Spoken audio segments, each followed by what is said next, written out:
دوست بیٹھے ہیں یہاں پہ وہ اسٹیبلشمنٹ کا جو 1980s کا رول ہے اس کو بہت پسند نہیں کرتے، جس کو شاید میں بھی پسند نہیں کرتا، لیکن ہمیں یہ دیکھنا پڑے گا کہ اس ٹائم پہ ہماری اسٹیبلشمنٹ انٹرنیشنل کون سی اسٹیبلشمنٹ کے ساتھ کھڑی تھی۔ 9/11 کے بعد ہماری اسٹیبلشمنٹ تو خود بیچاری اسٹیبلشمنٹ ہے، کیونکہ وہ ہر طرف سے دباؤ اور ہر طرف سے انڈر اٹیک ہے۔ نواز شریف صاحب جب لنڈن میں رہے تو بنیادی طور پہ ان کے جو شاطر قسم کے ایڈوائزرز تھے انہوں نے ان کو بتایا کہ آنے والے وقت میں 9/11 کی وجوہات کی وجہ سے آنے والے وقت میں پاکستان کو ہمیشہ انڈین لینس کے ساتھ دیکھا جائے گا، جیسے مڈل ایسٹ کو ہمیشہ اسرائیلی لینس کے ساتھ دیکھا جاتا ہے امریکہ میں۔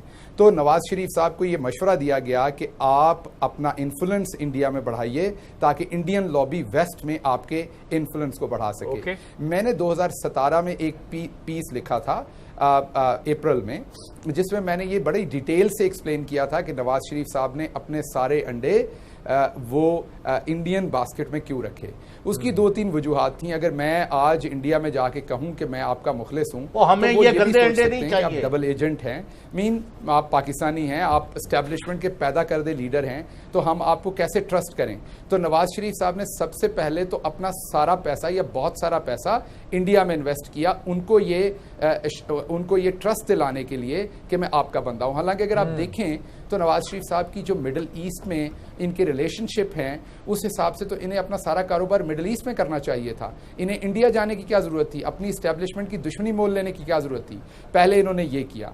جب انہوں نے وہاں انویسٹمنٹ کر دی تو وہاں پہ جندال اور جتنے دوسرے بزنس مین جن کے امپیکٹ تھے وہاں کی اسٹیبلشمنٹ اور وہاں کی گورنمنٹ میں، انہوں نے ان کو پروموٹ کرنا شروع کیا۔ دوسرا کام انہوں نے یہ کیا کہ انہوں نے مڈل ایسٹ میں جو اب پاکستان کی فورن پالیسی تھی اس کو مکمل طور پہ سلا دیا، اس کو نشے کا انجیکشن دے دیا اور انڈیا کو کھلا موقع دے دیا کہ وہ مڈل ایسٹ میں اپنے پنجے گاڑے۔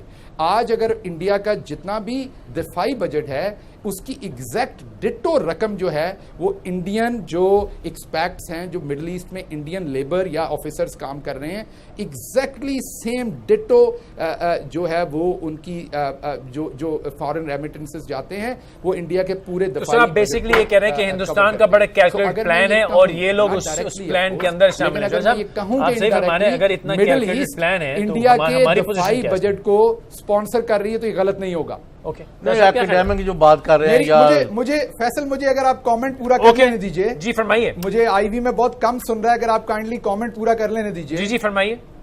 جی سو فیصل بات یہ کہ میں یہ کہہ رہا ہوں کہ نواز شریف صاحب نے ایک تو مڈل ایسٹ میں انہیں کھلا چانس دیا، ہمارے ایکسپیکٹس کو وہاں سے نکالا گیا، آج 50% آبادی رہ گئی ہماری وہاں پہ صرف اور صرف، اور اس کے ساتھ ساتھ انڈیا کو کھلا میدان دیا اور ان کے ایکسپیکٹس وہاں پہ بڑھے۔ ان تمام وجہوں سے اب انڈینز کھل کے انہیں سپورٹ کر رہے ہیں، اور اس بات میں امریکہ میں رہتا ہوں، میں آپ کو بتاتا ہوں کہ جتنے بھی افیکٹو پولیٹیکل آفیسز ہیں ان میں جو ایڈ ہوتے ہیں، جو مینیجرز ہیں، جو ایجنڈا سیٹ کرتے ہیں، وہ 90% انڈین ہیں۔ نواز شریف صاحب کو ویسٹرن اسٹیبلشمنٹ کی اس ٹائم بھرپور جو ہے وہ حمایت حاصل ہے۔